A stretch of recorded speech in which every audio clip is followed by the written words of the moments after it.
everybody, it's Katie. Welcome to the final island tour of Season 10, Underwater Paradise, A Little Mermaid Journey. We're gonna start at the Little Mermaid house. This is the palace I created for the mermaid world where, of course, Ariel would have grown up and lives with all of her sisters and King Triton. We're just gonna come up here onto the ledge so you can get a really good view of what it looks like. I created this platform so there was a really nice place to look at the beautiful palace. There are a lot of different elements and decorations and structures that have been put together to create the illusion of an underwater palace that is fit for a mermaid king. The first room that you enter is the throne room where King Triton would rule and has chairs on either side because I think his daughters would probably sit there from time to time and keep him company and maybe rule about the kingdom a little bit themselves. This does use the mermaid wall, but I pulled in a few custom patterns and the underwater flooring to mix it up just a little bit.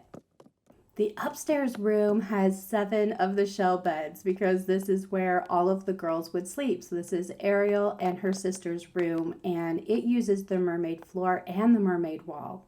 Again, just a little bit of custom pattern in the back to give it just a little bit more character, and I've used some of the ice items in several places.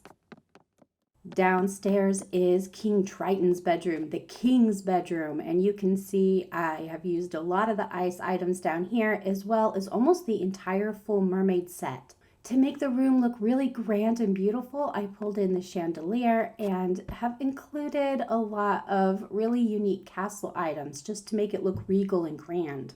The lights are off in all of these rooms so that the glow of the items can really have a beautiful effect. Favorite part about the palace are the 2 white gazebos that are on either side. They kind of flank the palace design. I think it does a really good job of bringing in a little bit of the roundness because the palace itself from the movie is very round. Before we adventure along any further, let's stop and take a look at the map so you can see what this island looks like.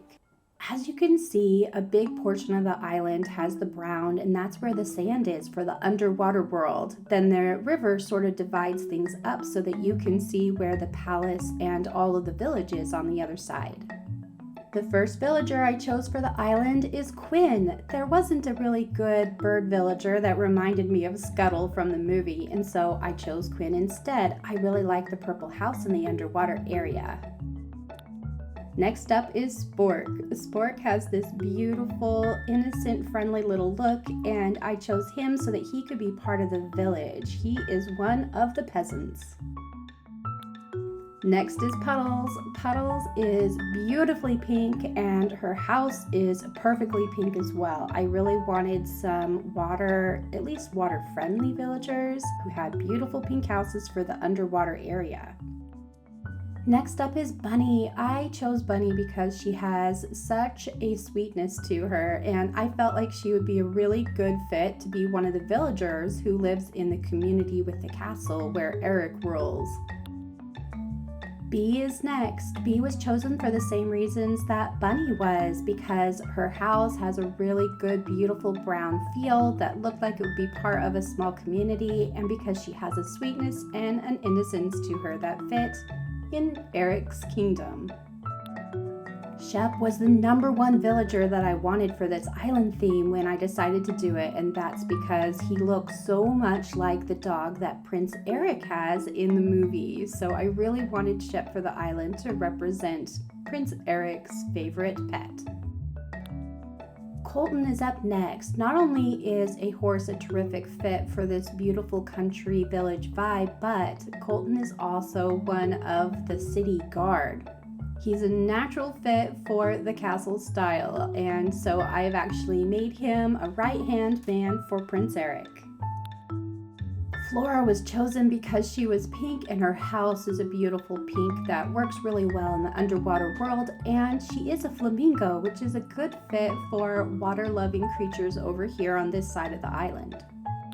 Marina was an obvious choice for an underwater island. Both her and her house are a beautiful pink color, and she has that really sweet little nature to her. I loved having her here on the island, and I feel like she was a great fit. The island is called Atlantica, and that is the actual name of the world in which Little Mermaid lives. And there are 3 characters on this island. In addition to Ariel, there's also Eric, who has a castle, and Ursula in the deep ocean area. The first part of the island I'm going to walk you through is the underwater coral reef. This is the area that fully surrounds the palace, and I think it's so beautiful. It came together with a lot of very pastel colors. I've scattered in some blue just to be really pretty to match the castle and all the underwater blue watercolors. You can see I've used a custom pattern that is super unique. Instead of being a path that you would walk on top, the custom pattern is actually used as the coral reef, and the path is the sand on the bottom where there's less pattern. I still used a lot of custom designs on all the areas of the island because it helped fill in this vision of an underwater world. I also used a lot of bubbleoid gyroids to add a little bit of bubble and animation into the underwater area. I really love the way that those work. Some of the items I used are probably a little bit easier to understand than others, where we have the beautiful shell items, rocks, things that we would naturally find underwater. But my favorite were actually items that you might not have thought of. For example, I used a lot of the sugarcane. That beautiful little green bush that just sprouts up is the sugarcane crop plant that we just got in the 2.0 update. I really feel like it stands up beautifully and looks a lot like an underwater seaweed type of an item. The bubbleoids are probably the sweetest thing when they actually blow the bubbles, and that works. So of course those were a terrific idea, and I love the way that the vines kind of creep up in different areas and just help make that lush vibe. As we follow the path around, you'll see how important it was for me to use the cave items so that we had a lot of really good dimension and different layers of height into the area. I have cliffs that I have terraformed up in a few places, but the caves really add a lot because of the rock. That's what the big boulder looking things are. They are caves that are turned around so you just see the back part with all of the rocks. Also, I used the mum cushions. I love the way that they look like they're a little coral thing that's just alive, and there are a lot of really pretty flowers that may not make sense, but there is a lot of vegetation and wildlife underground. It took a lot of fishing and a lot of work to make enough fish models to fill in this island. I did most of that on my other character, on the other islands switch that I have, because I was able to bring them over. I've been playing this game since it came out a couple of years ago, so I did have quite a few fish models already on hand. I've done a lot of fishing in the last couple of years. My favorite area in the Little Mermaid Island is a tiny cove up here. I'm just walking to it now, where there's a little bit of a cave and the big beautiful fish. I just like where you can kind of see the green sky in the background and so much life around it. After leaving this little bit of a cove, I'm going to walk you over to a big part of Ariel's story, and that is her underwater collection. This little area is tucked back in and is meant to resemble her cave with all of the human items that she collects and keeps. I think it's so cute that Ariel is fascinated by humans and wants to keep their stuff and guesses what it might all be used for. It was really funny to go through the catalog and think up items that would have been part of a more old-fashioned human culture, because the story doesn't take place during modern times, but would also survive being sunk down into the water. This part of the coral reef on the island is really meant to be where all of the mermaid folk live and where Ariel would have grown into an adult mermaid. Here are some of my favorite images from the coral reef part of this underwater paradise.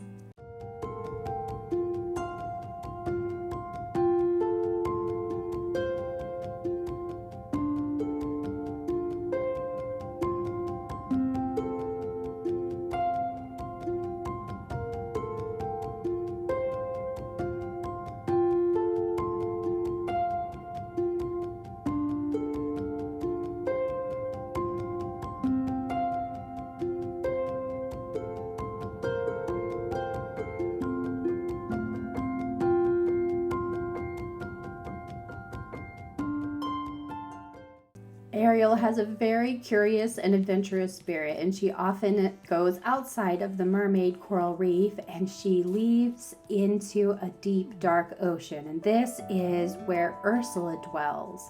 This part of the ocean is much deeper and much darker. To help represent that, the color tones change quite a bit. Instead of the coral reef pattern that we saw on the other part of the island, there's a deep blue pattern. This really intricate blue pattern is used in exactly the same way and has a lot of really pretty little life that lives on top of it, and all of the caves are black instead. I've pulled in custom finds and cool items like the fountain here, where we imagine maybe Ursula gets her power from this beautiful item. I've used different gyroids over here that wiggle around and are more purple in color, and have pulled in things that have a lot of glowing to them. I've seen pictures of actual deep underwater creatures, and quite a few of them have light and they glow. I wanted to make sure and represent that in this deep underwater part of the island. I also included some of the actual creatures that you get when you dive in the game, such as the spider crab. I didn't get too many of them, but just a couple was enough to be creepy.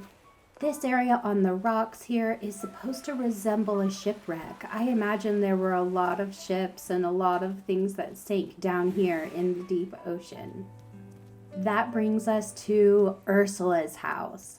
The inside of Ursula's house is one small room that is meant to be her cave, her lair, and it's really dark with beautiful purple colors and all of the little flowers that wiggle around with their eyes and look like the mermaids that she turns into creatures. Outside of Ursula's house are some of the EO models, because of course they are her helpers in the movie, and I thought that was really appropriate. Here are some of my favorite images from Ursula's deep ocean.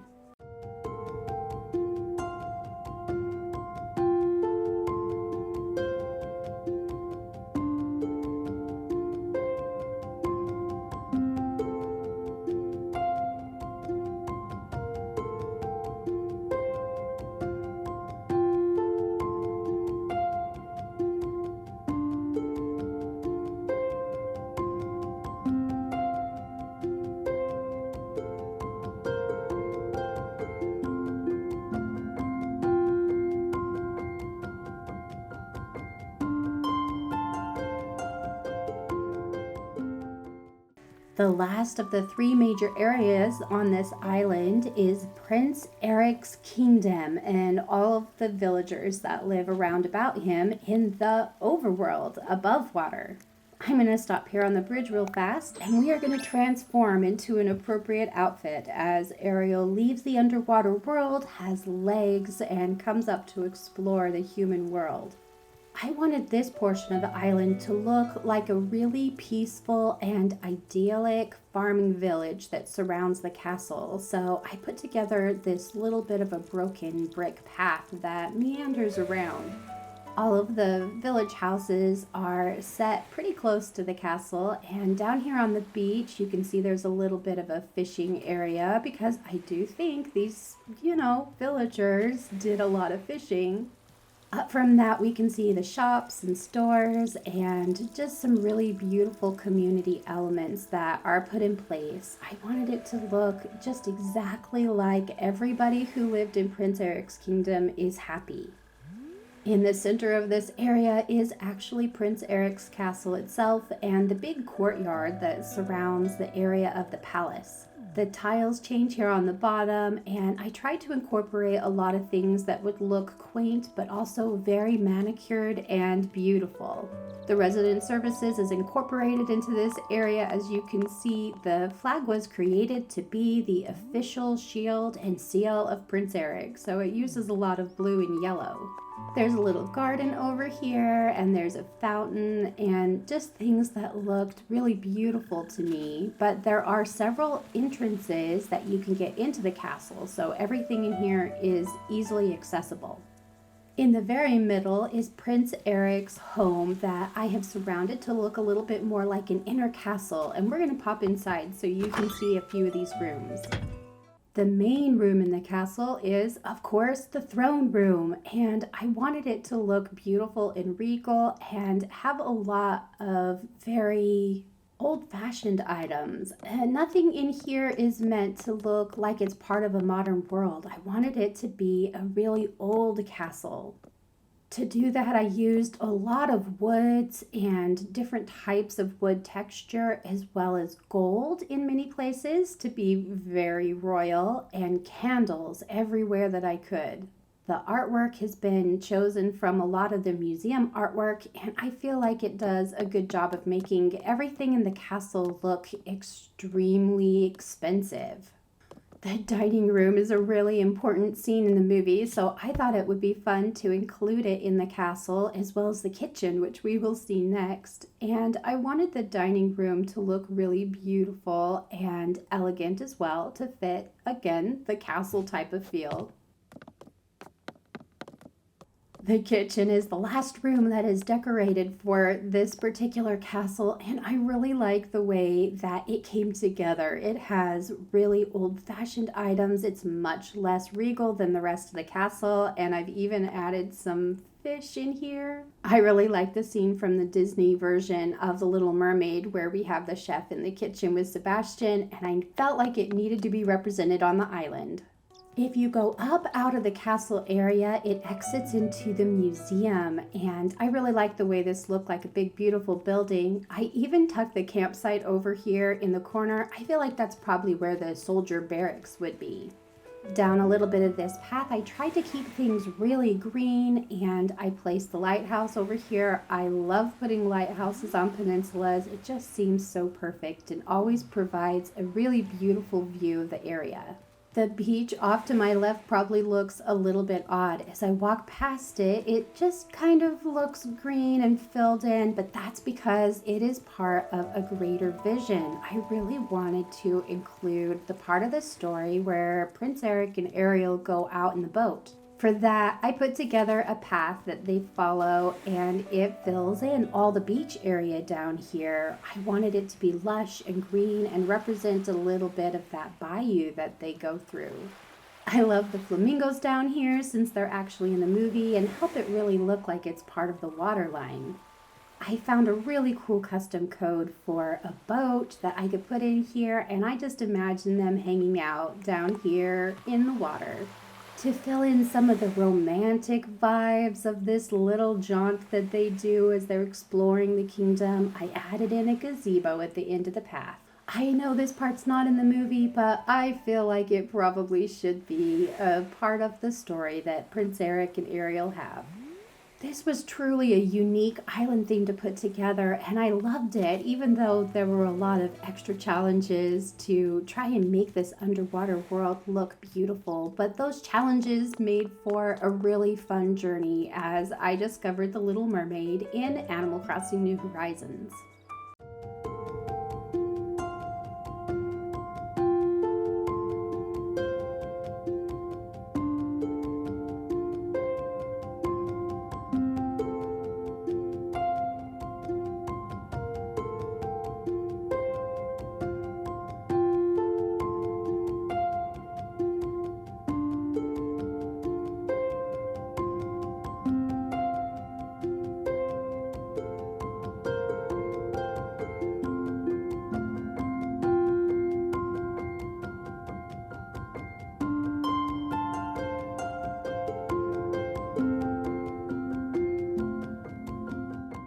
If you made it this far in the video, please consider liking, commenting, and subscribing, as it really does help my channel out quite a bit. And I've already started the new island theme, so those videos will be posted soon. We've been villager hunting and starting that island over on Twitch, where I stream every Tuesday and Wednesday at 3 p.m. Eastern Time. So feel free to pop over and join us there as we discover the new theme and start putting that together. I hope you found something useful here and continue creating in this game. Until next time, have the best Animal Crossing day.